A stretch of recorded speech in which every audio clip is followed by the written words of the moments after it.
So you're taking our home, just like that? Arlene's voice trembled as she stared at her son, Elliot, and the young woman by his side. Elliot's gaze hardened. Mom, we've been over this. You promised me the family estate when I turned 30. Well, I'm 30 now, and Iris and I have big plans for the place. Arlene exchanged a worried glance with her husband, Theo. This wasn't the son they'd raised, the one who used to dream of traveling the world, not inheriting property. Elliot's son, Theo began, his tone calm but firm.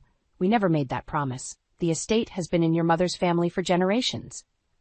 Iris, Elliot's girlfriend, stepped forward. Her eyes narrowed. With all due respect, Mr. Wilkins, Elliot has told me of this supposed promise, and we intend to follow through on it. Arlene fought back tears, her heart aching at the thought of losing her beloved ancestral home. This is absurd. We've never discussed anything like that. Maybe you don't remember, Iris said coolly, but we have a legal contract that states otherwise. Elliot nodded, his expression hard. I'm sorry, Mom, Dad, but this is happening, whether you like it or not. As Arlene watched her son turn and walk away, arm in arm with Iris, she felt a sinking feeling in the pit of her stomach. This was only the beginning of a battle she never saw coming, a battle to save not just her home, but her family. Over the next few days, the tension in the Wilkins household was palpable. Arlene spent hours poring over old documents, desperate to find any shred of evidence to support Elliot's claim. But there was nothing. How could he do this to us? She asked Theo one night, her voice hoarse from crying. Theo pulled her close, his brow furrowed with worry. I don't know, Arlene, but we can't let them take what's rightfully yours. Arlene nodded, her resolve hardening. She would fight for her home, no matter what it took. A week later, Elliot and Iris arrived unannounced, their expressions smug. We've given you plenty of time to get your affairs in order, Iris said, her tone icy. Now we'll be taking over the estate. Arlene felt her heart rate quicken as she studied the young woman before her. There was something calculating, almost predatory in Iris's gaze. Like hell you will, Arlene shot back, surprising even herself with her vehemence. Elliot's eyes widened. Mom, don't make this harder than it has to be. But Arlene had made up her mind. She wasn't about to let this conniving woman waltz in and steal her family's legacy. Listen closely, Iris, she said, her voice low and steady. This is my home, and if you think you can just take it from me, you've got another thing coming. As Iris's eyes narrowed dangerously, Arlene knew she was in for the fight of her life. But she was ready to protect her family, her history, and everything she held dear. In the days that followed, I quickly discovered that Iris wasn't just a conniving girlfriend, she was a force to be reckoned with, and she had powerful allies on her side. You might want to rethink this little crusade of yours, she said one afternoon, a smug smile playing on her lips. My uncle happens to be one of the biggest real estate developers in the city. I felt a chill run down my spine as the realization hit me. If Iris's uncle threw his weight behind her, we could lose more than just the family estate. Theo must have sensed my unease, because he reached for my hand and gave it a gentle squeeze. We're not backing down, he said, his voice unwavering. This is our home, and we'll fight for it. Iris let out a derisive laugh. Suit yourselves, but don't say I didn't warn you. As she turned and sauntered out, I couldn't help but feel like we were in over our heads. That night, Theo and I sat in the living room, the weight of our predicament hanging heavy in the air. What are we going to do? I asked, my voice barely above a whisper. Theo sighed, running a hand through his graying hair. We can't let them intimidate us, Arlene. We have to stand our ground. I nodded, but deep down, I was terrified. Iris wasn't just some spoiled brat, she was a calculating, ruthless woman who would stop at nothing to get what she wanted. Over the next few weeks, the tension only escalated. Elliot, once our sweet, kind-hearted son, had become a stranger under Iris's influence. He would show up at the estate unannounced, making demands and veiled threats. You're only making this harder on yourselves, he said one day, his eyes cold and distant. I wanted to reach out and shake him, to make him see the truth. That Iris was using him, manipulating him for her own gain. But Theo held me back, his grip firm but gentle. Don't engage, he murmured. That's what she wants. So I bit my tongue and watched as my son, my flesh and blood, turned his back on us once again. It was during one of these tense encounters that I had an idea. a desperate, last-ditch effort to make Iris see reason. "If you're so confident in your ability to manage this estate," I said, my voice laced with barely contained anger, "then prove it." Iris raised an eyebrow, her interest piqued. "What did you have in mind?" "We'll give you 3 months," I continued. 3 months to run the estate as you see fit. If you can turn a profit and keep everything running smoothly, we'll consider your claim." Iris's eyes narrowed, but I could see the glimmer of challenge in her gaze. "And if I fail?" "Then you and Elliot walk away," I said, my heart pounding in my chest. "For good." For a moment, the room was silent, the tension thick enough to cut with a knife. Then Iris's lips curled into a smile that sent shivers down my spine. "You've got a deal." As she shook my hand, her grip firm and unyielding, I knew I had just set into motion a dangerous game, one where the stakes were higher than ever before. But I was determined to win, no matter the cost. With Iris's confidence bordering on arrogance, she wasted no time in taking control of the estate. Within days, she had fired half the staff, claiming they were incompetent and costly. "This place is a mess," she sneered as she strutted through the halls, her high heels clicking against the hardwood floors. "No wonder it's been hemorrhaging money." Theo tried to reason with her, but she would have none of it. "This is my show now, old man," she said, her lips curled into a condescending smile. "And things are going to change around here." I could only watch helplessly as Iris systematically dismantled everything we had built over the years. She brought in her own people, most of whom seemed more interested in lining their pockets than actually running the estate. "She's going to run this place into the ground," Theo muttered one night as we lay in bed, the weight of our worries keeping us both awake. I knew he was right, but I also knew that we had to give Iris a chance, as much as it pained me. If she failed, it would be her own undoing. But as the weeks ticked by, it became increasingly clear that Iris was no mere incompetent novice. She was a cunning, manipulative woman with a knack for skirting the rules and cutting corners. "We need to be more aggressive with our pricing," she announced at a staff meeting one day. "If people can't afford to stay here, that's their problem." I watched in horror as she implemented a series of changes that all but guaranteed the estate would bleed money. Higher rates, fewer amenities, and a general disregard for customer satisfaction. "She's sabotaging herself," Theo whispered to me after the meeting. "She has to be." But I wasn't so sure. There was a calculating gleam in Iris's eye that suggested she knew exactly what she was doing. And then, the unthinkable happened. One of our most loyal, long-standing employees, a groundskeeper who had been with us for over a decade, was unceremoniously fired. "You're letting him go?" I asked incredulously, my heart breaking for the kind, hard-working man. Iris shrugged, her expression indifferent. "He's past his prime. We need fresh blood around here." As I watched the man gather his belongings, tears streaming down his weathered face, I felt a white-hot rage simmering beneath the surface. This had gone too far. That night, after Iris had retired to her quarters, I cornered Elliot in the hallway. "How can you let her do this?" I demanded, my voice trembling with emotion. "She's destroying everything we've built, everything your grandfather left us." For a moment, Elliot's gaze flickered with something akin to doubt, but then, just as quickly, it hardened once again. "Iris knows what she's doing, Mom," he said, his tone dismissive. "You need to trust her." As he brushed past me, I knew in that moment that I had lost him, at least for now. But I also knew that I couldn't give up. If Iris wanted a war, she would get one. As the weeks wore on, it became increasingly clear that Iris's true colors were starting to show. The once confident, self-assured woman was now a frazzled, short-tempered tyrant, barking orders at anyone who crossed her path. "This place is a nightmare," she hissed at Elliot one morning, her voice dripping with venom. "I don't know how you ever thought we could make a profit here." Elliot, to his credit, seemed taken aback by her outburst. "Iris, calm down. We just need to stay the course." But Iris was having none of it.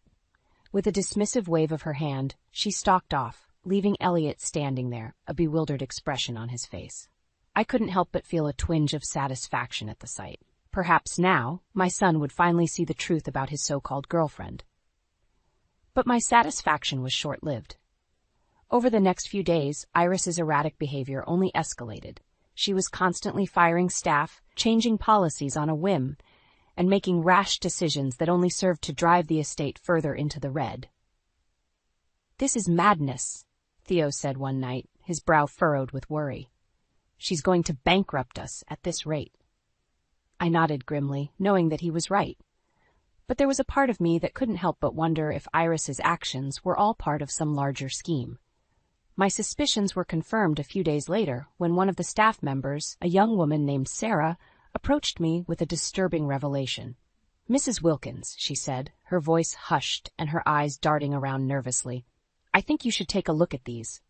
In her trembling hands she held a stack of documents, contracts, invoices, and receipts, all bearing Iris's signature.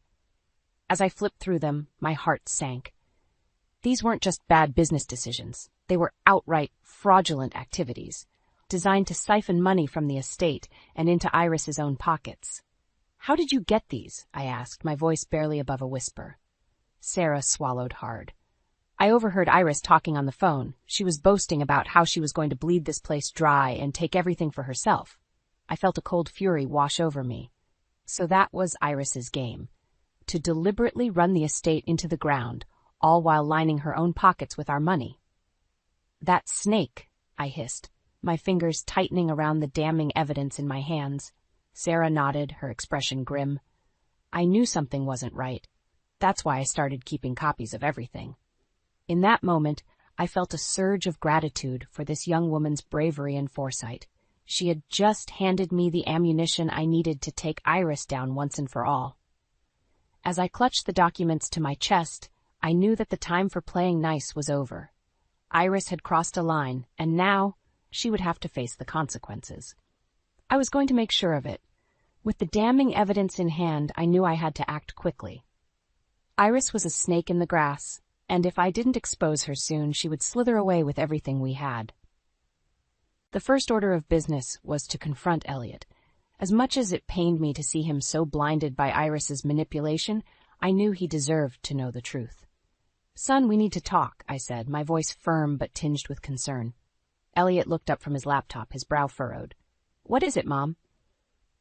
I took a deep breath, steadying myself for what was to come. "It's about Iris. I have proof that she's been embezzling funds from the estate." For a moment, Elliot's expression was one of disbelief. But as I laid out the evidence, the fraudulent contracts, the inflated invoices, the paper trail of deceit, his face fell. "No," he whispered, shaking his head. "It can't be true." But the facts were undeniable, and deep down I knew he could see it too. "I'm sorry, Elliot," I said, reaching out to touch his arm, "but she's been playing you this whole time." Tears welled in my son's eyes, and for a moment I thought he might break down. But then something shifted in his gaze. A flicker of determination that I hadn't seen in far too long. "That lying bitch," he growled, his fists clenching at his sides. It was in that moment that I knew we had a chance to take Iris down and reclaim what was rightfully ours. But just as we were plotting our next move, a familiar figure stormed into the room, his eyes blazing with fury. It was the groundskeeper Iris had so callously fired, the one who had dedicated years of his life to maintaining our beloved estate. "You need to see this," he said, thrusting a manila envelope into my hands. Inside were pictures, damning photographs of Iris meeting with shady-looking individuals, exchanging what appeared to be stacks of cash. "I took these a few days ago," the groundskeeper explained, his voice trembling with rage. "That woman is up to no good, and I aim to prove it." I felt a surge of gratitude towards this loyal man who had risked everything to expose Iris's misdeeds. "Thank you," I said, squeezing his hand. "This is exactly what we need." As the groundskeeper nodded and turned to leave, I knew that the tipping point had been reached. Iris's web of lies and deceit was unraveling, and soon she would have nowhere left to hide. Turning to Elliot, I saw a fire burning in his eyes, a determination to right the wrongs that had been committed against our family. "It's time," he said, his voice steely with resolve. "Time to take back what's ours." And in that moment, I knew that we were finally on the path to victory. A victory that had been hard-fought and long overdue. Iris's reign of terror was about to come crashing down around her, and we would be there to watch it all unfold. With the evidence mounting against Iris, I knew it was time to confront her once and for all. I gathered Theo, Elliot, and the loyal staff members who had risked everything to expose her misdeeds. "Are you sure about this, Arlene?" Theo asked, his brow furrowed with concern. I nodded, my resolve unwavering. "It's the only way. We have to bring her down before she destroys us all." Elliot placed a reassuring hand on my shoulder. "I'm with you, Mom. Let's end this once and for all." Taking a deep breath, I steeled myself and marched towards Iris's office, the others trailing close behind. As we approached the door, I could hear her voice, shrill and demanding, as she barked orders at some unseen lackey. Without hesitation, I threw open the door, the damning evidence clutched tightly in my hands. "Enough, Iris," I said, my voice ringing with authority. "The game is over." Iris's head snapped up, her eyes narrowing as she took in the sight of our little posse. "What is the meaning of this?" she spat, her lip curling in disdain. I held up the stack of documents, letting them speak for themselves. "We know what you've been up to, Iris. The embezzlement, the fraudulent deals, it all stops now." For a moment, Iris's expression faltered, a flicker of uncertainty crossing her features. But then, just as quickly, she regained her composure, her mask of arrogance slipping back into place. "You have no proof," she sneered, her eyes darting from one of us to the next. "Just a bunch of baseless accusations." It was then that Elliot stepped forward, his face a mask of steely determination. "That's where you're wrong, Iris," he said, his voice laced with barely contained fury. "We have all the proof we need." He gestured to the groundskeeper, who stepped forward with the envelope of damning photographs. "Care to explain these?" Iris's eyes widened as she took in the incriminating images, her carefully constructed facade crumbling before our very eyes. "You bitch," she hissed, her mask of civility finally shattering. "You think you can take me down? You have no idea who you're dealing with." But even as the words left her lips, I could see the fear flickering in her eyes. She knew she was cornered, her web of lies finally catching up to her. "It's over, Iris," I said, my voice heavy with finality. "You've lost." Iris opened her mouth to respond, but the words never came. Instead, she simply stared at us, her eyes burning with a potent mix of hatred and defeat. It was in that moment that I knew we had won. Not just the battle for our home, but the war against Iris's deceit and betrayal. As we filed out of her office, leaving her to stew in her own failure, I couldn't help but feel a sense of relief wash over me. The nightmare was finally coming to an end. But even as we celebrated our victory, I knew that the road ahead would be long and difficult. Iris was a formidable foe, and I had no doubt that she would try to retaliate in any way she could. Yet as I looked at Elliot, his face alight with determination, and Theo, his eyes shining with pride, I knew that we were ready for whatever challenges lay ahead. We were a family, united and unbreakable, and no matter what Iris threw our way, we would face it together, just as we had faced everything else. Because in the end, that's what mattered most. Family, loyalty, and the unshakable bond that ties us all together. And with that, I knew that we had already won the most important battle of all. In the aftermath of our confrontation with Iris, a tense silence settled over the estate. We all knew that this was far from over, that the snake we had cornered would likely strike back with everything she had. Sure enough, it wasn't long before Iris resurfaced, her eyes blazing with fury and her lips curled into a snarl of defiance. "You think you've won?" she spat, her voice dripping with venom. "You've only made things worse for yourselves." Elliot, to his credit, stood firm, his expression resolute. "It's over, Iris. We have all the evidence we need to take you down." But Iris simply laughed, a cold, mirthless sound that sent chills down my spine. "Oh, Elliot, you sweet, naive fool. Do you really think it's that simple?" Before any of us could react, she whirled on me, her gaze piercing and accusatory. "You've made a grave mistake, Arlene, and I'm going to make sure you pay dearly for it." I felt a flicker of fear in the pit of my stomach, but I refused to let it show. "Are those threats, Iris? Because if they are, you've just sealed your own fate." Iris's eyes narrowed, and for a moment I thought she might lunge at me. But then, just as quickly, her expression shifted, a sickly, sweet smile spreading across her face. "No threats, darling," she purred, her tone dripping with mock sincerity. "Just a friendly warning." With that, she turned on her heel and swept out of the room, leaving a trail of tension and unease in her wake. She's unhinged, Theo muttered, his brow furrowed with worry. Who knows what she's capable of? I nodded grimly, knowing that he was right. Iris was a desperate, cornered animal, and that made her all the more dangerous. But even as the threat of her retaliation loomed over us, I couldn't help but feel a sense of relief that the truth had finally come to light. Elliot, my sweet, misguided son, had finally seen Iris for the manipulative, deceitful person she truly was. As the days passed, I could see the weight of his guilt settling heavily upon his shoulders. He would often seek me out, his eyes filled with remorse and regret. "Mom, I'm so sorry," he said one evening, his voice thick with emotion. "I should have listened to you from the start." I pulled him into a tight embrace, my heart aching for the pain he was feeling. "It's all right, Elliot. What matters now is that we've stopped her." But even as the words left my lips, I knew that the road ahead would be far from easy. Iris was a formidable adversary, and I had no doubt that she would stop at nothing to exact her revenge. Sure enough, it wasn't long before the first salvo was fired. A letter arrived from Iris's lawyers threatening legal action and demanding that we drop all charges against her. "They can't be serious," Elliot scoffed, crumpling the letter in his fist. "We have all the evidence we need to bury her."